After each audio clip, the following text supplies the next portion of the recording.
Hi, everyone. Nicole here from Hair of the Dog, and welcome to episode 10 of the Hair of the Dog podcast. Today's episode is How Books Fill Your Calendar with Caitlin McColl from Ragamuffin Pet Photography and the Pet Photographers Club. If you've ever wished for some more clients in your pet photography business, you definitely want to stick around for this episode. Enjoy. Welcome to the Hair of the Dog podcast. If you're a pet photographer ready to make more money and start living a life by your design, you've come to the right place. And now, your host, pet photographer, travel addict, chocolate martini connoisseur, Nicole Begley. Hey, everybody. It's Nicole from Hair of the Dog, and I am here with Caitlin McColl from Ragamuffin Pet Photography down in Melbourne, Australia. And I'm so excited to have you here with me today, Caitlin. I've been on your podcast, Pet Photographers Club, a couple times, but I'm so excited to have you on mine now. Yay! Yeah, it's so nice. It's so nice to have the roles reversed. It's great. It's awesome. So thanks so much for joining us from down in Melbourne. I'm saying that right? Yeah, you are actually. So many people do not. So we'll clap for you there. Excellent. Well, let's just go ahead and start diving into it. I guess before we get into kind of the cool book ideas that you're kind of known for, I guess just tell us a little bit about your business and when you started and how that all took place. All right. I started at the ripe old age of 20. So I've been doing Ragamuffin for 10 years now. I went to uni to study photography. I thought I was going to be a fashion photographer. So that was kind of my background and everything. My apologies if you can hear my dogs barking. Oh, no, of course. It's, pet photographer. So we're all good. Yeah. So I was studying photography, doing a bit of weddings, a bit of portraiture, families, a bit of fashion, and then adopted my dog, Lyra, and basically decided, screw everything else, I want to be a pet photographer. So, fast forward 10 years, here I am, absolutely obsessed with pet photography and teaching pet photography, and I love where our industry's gone. No small thanks to you and Hair of the Dog. Stop. You were here before me. You started like way back when there probably were people were like, what? Wait, what? I mean, there's still some people that are like, wait, what? Pet photography? But back then it was really out of the box. I think I remember putting together my business plan, and it was starting to become a thing in America. Charlotte Reeves was one of the only full-time pet photographers I could find in Australia. It has changed a lot over the years, but I love it. That's awesome. What year did you start your business? 2010. Okay, so did I. Yeah, because I remember I started mine. It was about the same time then. And I was like, man, I would love to be a pet photographer. I'm like, no way I can do just that. So I did families for probably the first 5 years along with pets until I realized, oh, wait. Who needs these family things? I could just do pets. Yeah, absolutely. Well, the first year up until I published my first book, actually, I wasn't shooting full time. Like I was still working for a portrait studio and doing my own weddings and that sort of thing. And I really wasn't sure if I could make it a full-time thing, but it was awesome once I could. That was nice. Who wants to shoot anything other than pets? Why would you? For real. Yeah, I know. I always joke. I'm like, people are like, do you do families? Like if you bring a dog. Yes, we do. I have photographed 1 or 2 weddings like in the last 2 years of when clients request if their dog will be there. You're like, otherwise I'm referring you out. Yeah, exactly. Weddings are a whole special breed. I've never done a wedding. I have no desire to ever do a wedding. I think you have to, I have some friends that absolutely love it, but it's just not my cup of tea. I can't, the whole freedom is my number one core value, and having to give up my days and know like the exact date that I'm working that far out just is a huge no-go, even if I would love the actual act of photographing a fun, busy day. But the whole day too. Oh yeah. And on the weekend. The same sale from 2-hour shoot versus a whole Saturday. I can't. Props to wedding photographers. They must be very patient. Absolutely, for sure. So yeah, so you mentioned a little bit about you kind of dove into the pets big time when you started your first book. So tell us a little bit about your book. So the very first one was called Happy Home Tales, and it was, when was it, 2011 maybe? Yeah. So I basically thought I didn't have confidence that I'd be able to photograph an entire book by myself. So I went to this charity that I was volunteering with, and I said, I have this idea that we could publish a book, and then you guys would be able to raise funds with the book sales, and we could probably raise more funds by charging people to be in that book. So that charity at the time had a few different photographers that they worked with. So basically they then approached those photographers as well. And I think there was like 5 of us in the end. And people could choose which photographer they wanted to work with. And we basically used the strategy that I still teach today, which is essentially that there's a registration fee. So your client pays to be in the book, and a percentage of that registration fee is donated to the charity, and the photographer keeps the other percentage. So yeah, that's what I did for the first book. And then following that, when I realized it's possible to shoot it entirely by myself, and once I had sort of put the systems or learnt the systems that I needed, which that the process of doing the first book taught me that, then which is a big learning curve. It sure is. When you're managing that many sessions, absolutely, you start to get some systems in place. It's really it's very different going from shooting. I mean, at the time, I wasn't even full-time with Ragamuffin, so I was shooting maybe 1 client per month to suddenly shooting 40 clients in 3 months. Oh my gosh. So it was a learning curve. Yeah, and working full-time otherwise, right? Yes. Yeah. I was a full-time kindergarten photographer during that year. So learnt a lot, almost burnt out, but I'm glad that I pulled it back. But yeah, since then I've published by myself, 5 books. Wow. And I didn't realize it's been that many. Yeah. That's awesome. And teach other pet photographers how to do it. So I'm a big believer in the strategy. That's awesome. So yeah, so what are some of the benefits about, if I'm photographer here and I'm like thinking about a book, what are some of the great benefits of doing one of these books? It's not to sell books, as weird as that might sound. I feel like a lot of people get hung up or misunderstand that they will make a big profit out of the actual selling of the book. Right. Whether or not you go the self-publishing route or traditional publishing route, either way is not a moneymaker. The reason why I advocate the self-publishing route is because you get full control, you get full responsibility, you get full profit. So it's an easier, I'm putting throat mark bunny ears up there, an easier route to do it. Additionally, it's quite competitive to do submissions with traditional publishing. There's indie publishers, so that's usually the publishers that do like less than 10 books per year. They're more welcoming with submissions. But these days, self-publishing doesn't have the stigma that it used to have. So I advocate going for self-publishing. But basically, I mean, there's lots of reasons why publish a book other than not to sell the book. In general, like it establishes authority, it builds your credibility, it increases your client base really quickly. Like there's not a lot of other strategies or publicity, marketing things that I can think of where you might bring in 50 clients suddenly to your business.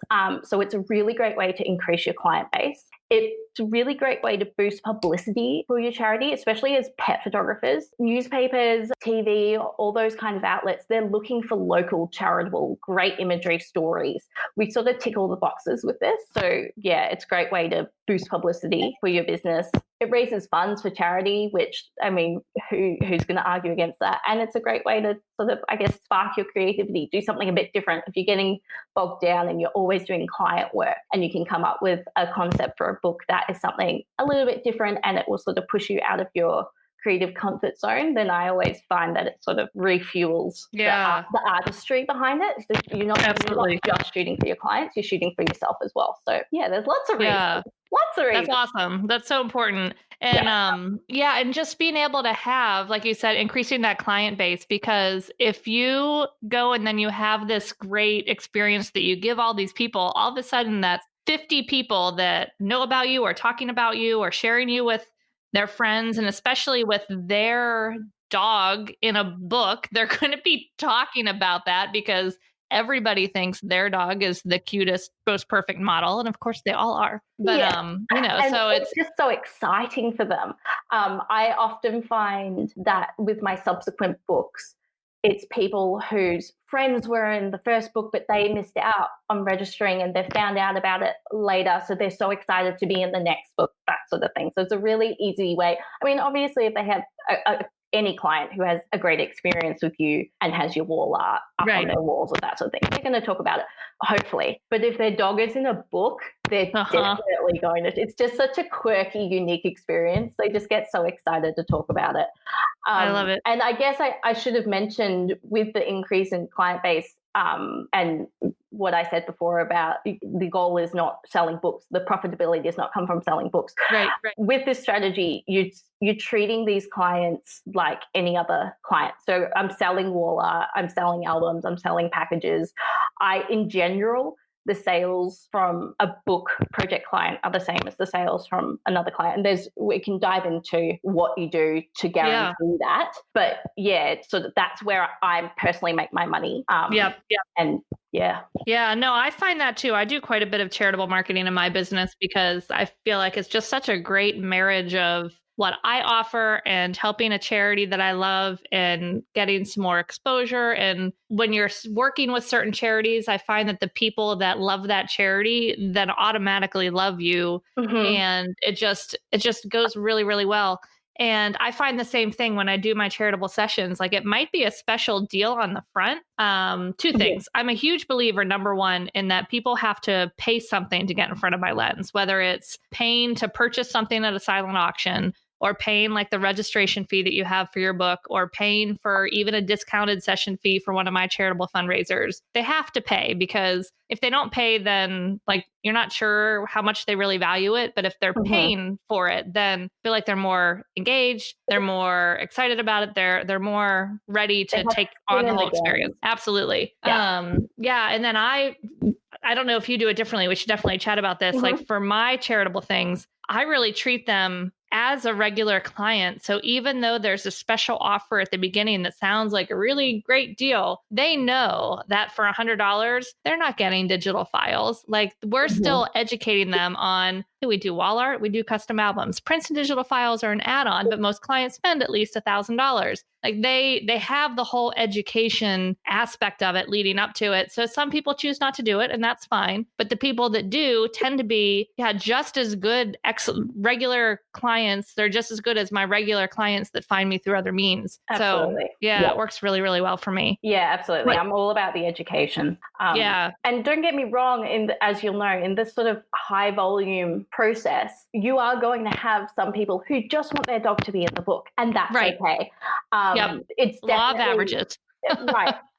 But if you have, I don't know, out of 55 people who just wanted their dog to be in the book, okay, so you had 5 sessions that didn't lead to sales.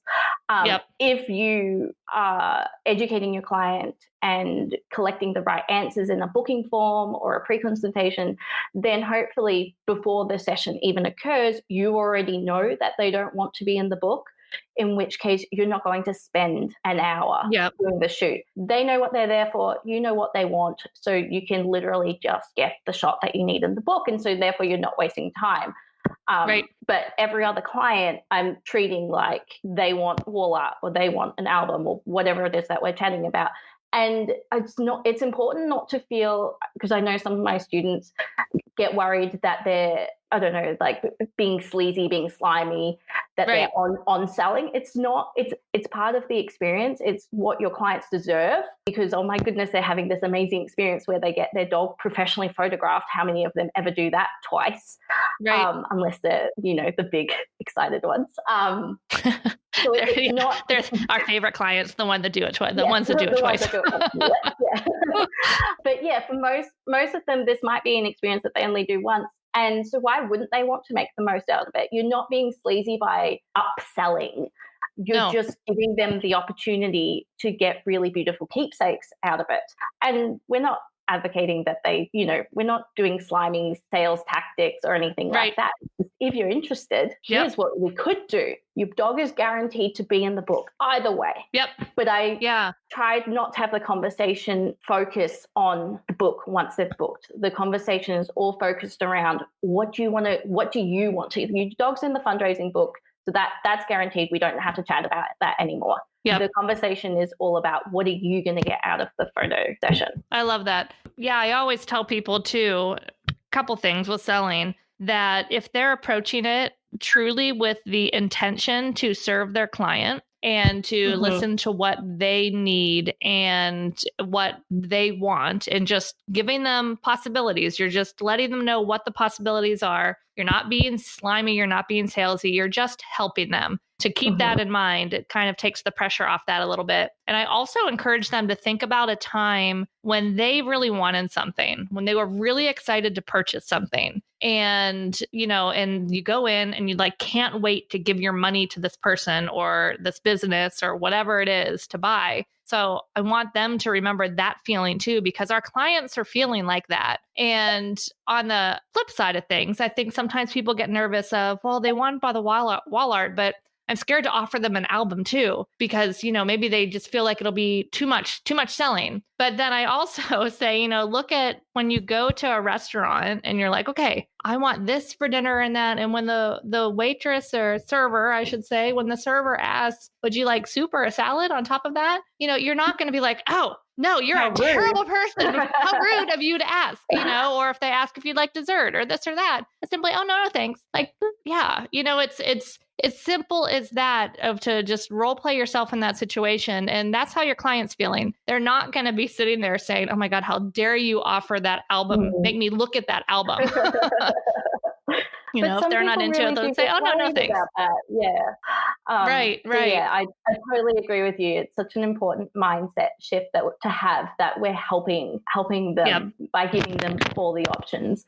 On that note, I think I want to clarify or underline more the importance of shooting enough. So it's really easy, especially with your first book project, to get hung up on the fact that you're shooting for the book. So if you're doing something like my Tales of the World, that collection where it's different photographers all over the world and the books are about the location. So by necessity, that involves, you're looking for specific locations in the city and that sort of thing. And one location might not necessarily be enough for a whole album, but maybe that client wants an album.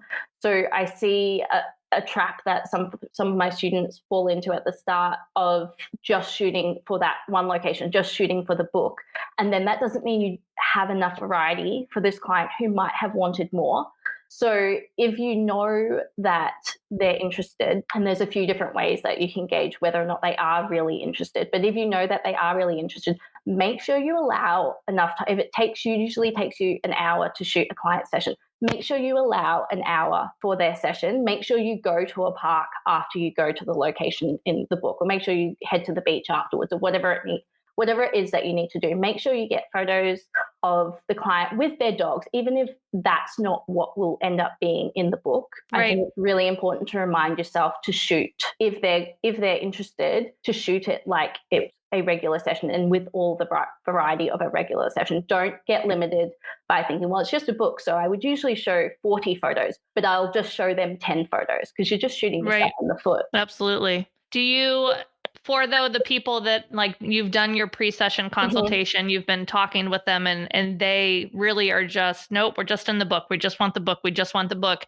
For those guys, you do tend to scale it back a little bit of what you shoot? Absolutely. So what I don't do myself like a phone call or anything like that, because it's high volume work. So I have a booking form. One of the questions is, are you interested in learning more about our packages and that sort of thing? And there is, I think, 4 answers. Yes, absolutely. I'm interested in, yes, absolutely. I love Ragamuffin Pet Photography. I think that's the actual answer. I yes, love it. I might be interested, maybe, or no, I just want my dog to be in the book. If it's that no, I just want my dog to be in the book, I'm in and out of there 10 minutes. Yeah. I'll get the shot. I'll give myself a little bit of variety.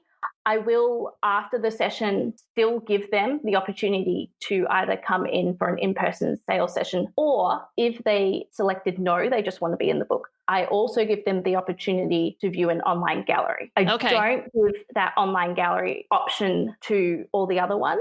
Yes, right. Because as we know, typically online galleries aren't the full experience, and they usually result in lower sales. But if someone prior to the session thought, no, they just want to be in the book, after the session, they've had the experience, then they're thinking, oh, maybe I want a couple. So I have maybe 10 or 15 to show them. Yep. I'll offer the online gallery. Quite a few times people who have said, no, I just want to be in the book, might end up purchasing one print from the online gallery. Right.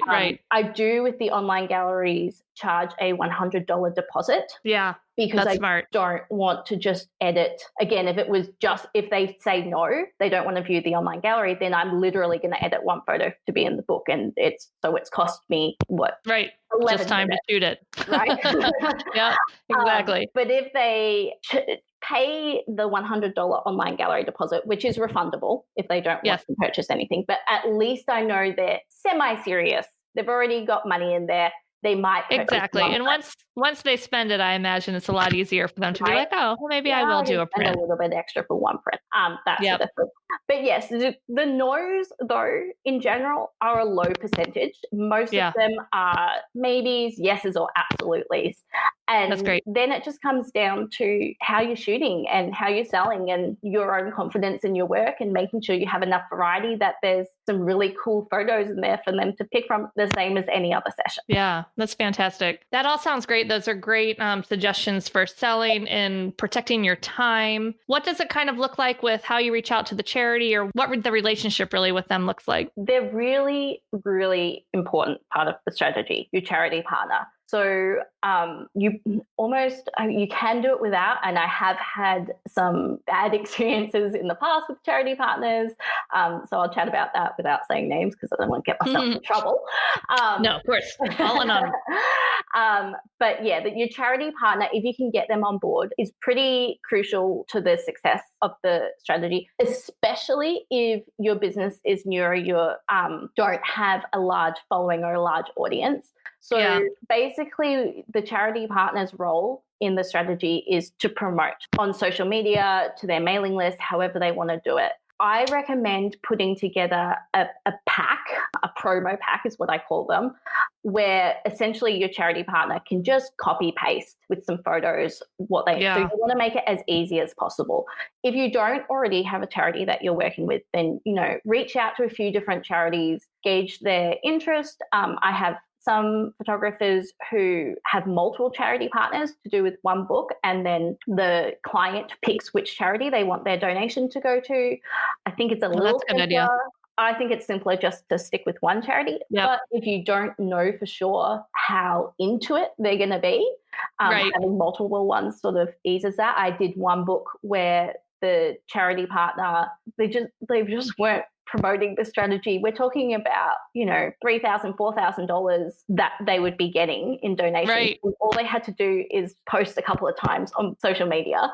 And you gave them all the stuff. And they literally just had to post the photo, copy paste. So that was really frustrating. And I've been pickier since then. Do you have any sort of contract with them that you kind of plan that out, or is it just kind of verbal going over when you're figuring out? It's a verbal agreement.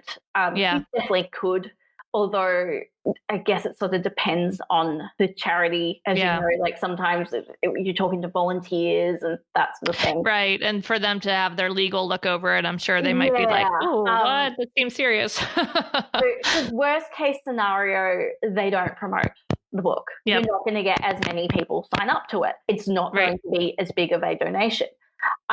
The minimum number of dogs that you want in there is, say, 15. You can get 15 people be excited to be in a book.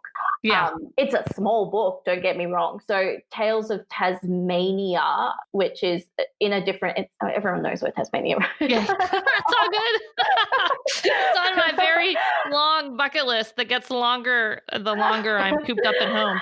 I don't live in Tasmania, is what I was thinking. So I did Tales of Tasmania in 2 trips down to Tassie, and I think I had 20 dogs in there. Like it's a much smaller book than a lot of them. Yeah. I didn't have any client base in there. I should have, but didn't partner with a Tasmanian-based charity. So it was a smaller book. But what I'm trying to say is, it's okay to do smaller books. Like, don't be worried about, am I going to be able to get 50 people? If it's a smaller book, it's going to cost you less. It's still 15 clients that come in. You'll still learn how to do it, and you'll change things and adapt for next time.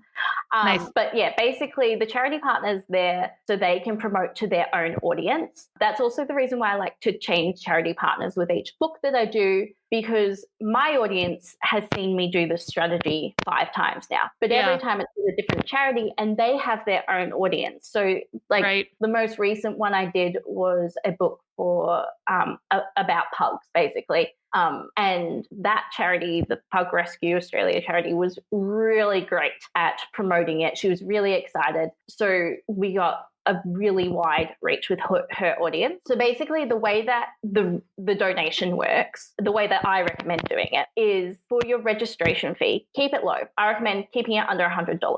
What you want is for it to, one, be able to raise funds for charity. So you don't want it to be too low.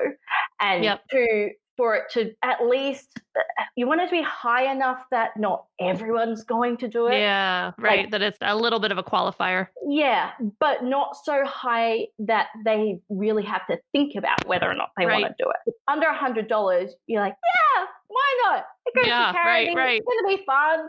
Awesome.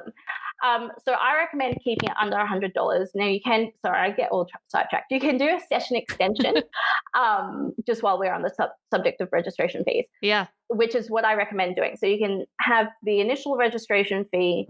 If you want, charge an extra $10 per dog if you sort of want to cover the extra pages. And then you can do a session extension, which I usually do. It's like $150. So that's a great way to work out whether or not someone's serious about they want a full session. Someone's doing a session extension, I'll usually take them to like the park and the beach. Nice. Which is like, so is that just, is there anything included with that session extension, or is just you're marketing it as we're going to do a full, bigger, longer session? It's a guaranteed longer session. Okay. So rather than just a little mini one, it's and it's marketed as they can definitely have family photos and that sort of thing. Nice. So if they basically want a full session, but they also want to be in the book, then that's what they do. What happens if someone doesn't do the extension, but they choose on your questionnaire, like, I'm super, super excited? I would still essentially treat it like it's an extended session, except I wouldn't take them to 2 different other locations. Places. Yeah. Okay. I would stick to just the park, not take them to the beach as well. Yeah. So you have the registration fee, say $100. What that covers is a custom photo session with you, a guaranteed double page spread in the book, and 50% is donated back to charity. So say it's $100, then $50 is donated per session to charity. So if you can get 50 clients to register, that's immediately $2,500 donation to charity. Depending on your relationship with the charity, you might also donate the book sales. So I have done the Pug Rescue one, for example. 100% of the book sales is donated to them. Nice. So, but I only do that if you already know that they're going to be promoting it. If they're really excited, if you're contacting the charity and they're, a bit about it, you don't have to donate the book sales, is what I'm trying to say. Could you do something like, hey, if you find 40 X number of people that want to do the book, then the book sales will get donated to you too? That's a great idea. I love that. Yeah.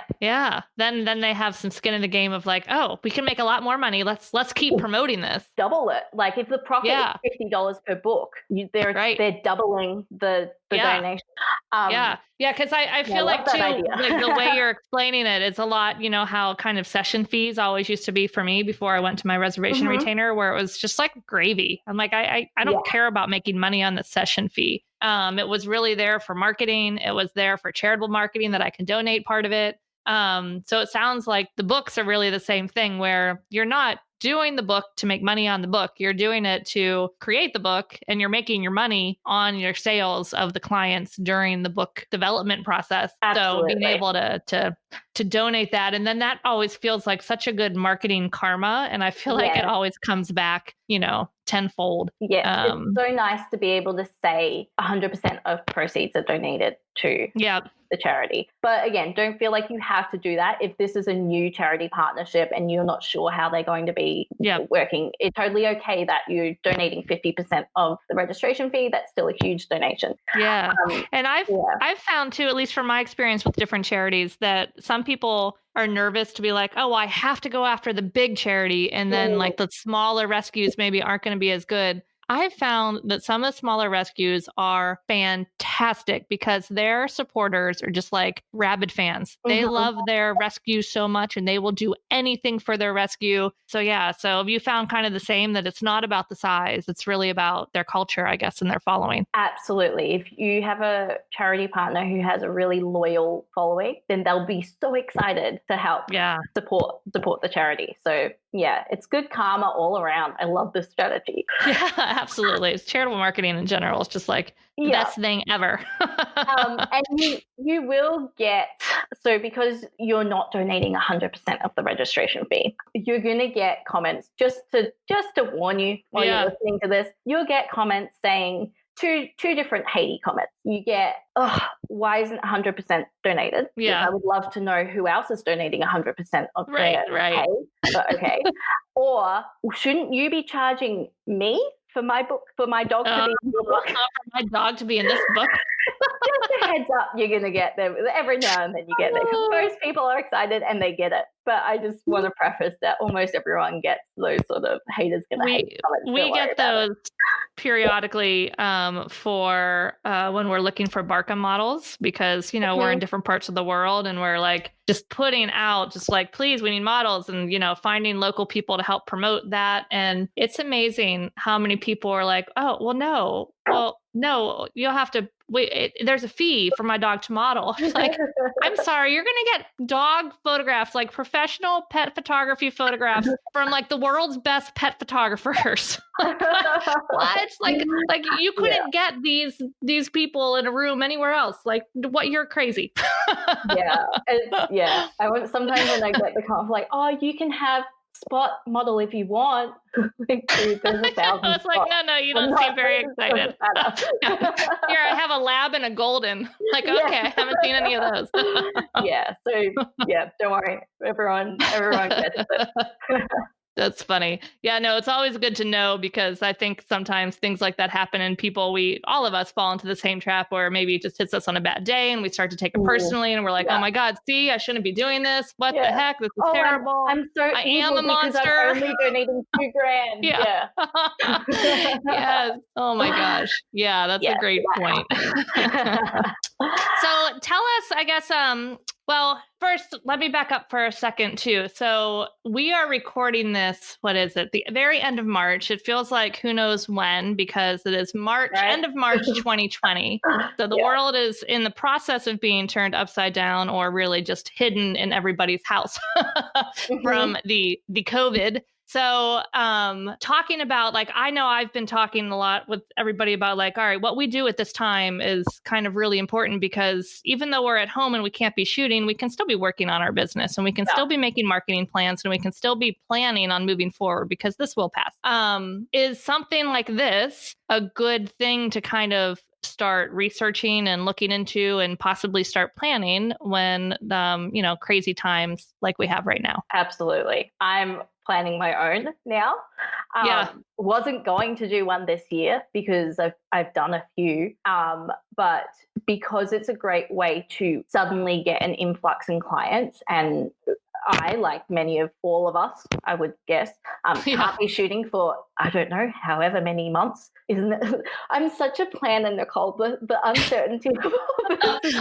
Believe me. I'm like, can I just know when this will be over so I can plan my year? Like, I get it. Yeah. I'm willing to give up a month or 2 or 3 or whatever it's going to be. Just like, are we talking 1 month, 3 months, 6 months, a year? Like, what's happening? Yeah, I was chatting to Kirsty, my co-host on the Pet Photographers Club, and I was saying, what I want to do is put in my complaint, and I would just like to know from coronavirus when this is going to end. I don't mind when. Exactly. When can we have some semblance of normal again? Yes. Anyway, so when we can get back to shooting, I, like all of us, will have gone however many months without having viewing events. And so I want to bring in as many people as possible because it's just a great way to honestly make a lot of money in sales in a short amount of time. So I'm planning to do that. I have contacted my charity partner and sent them out like the promo pack and my little PDF all about it, and they're on board. So when we're ready to go, we're ready to go.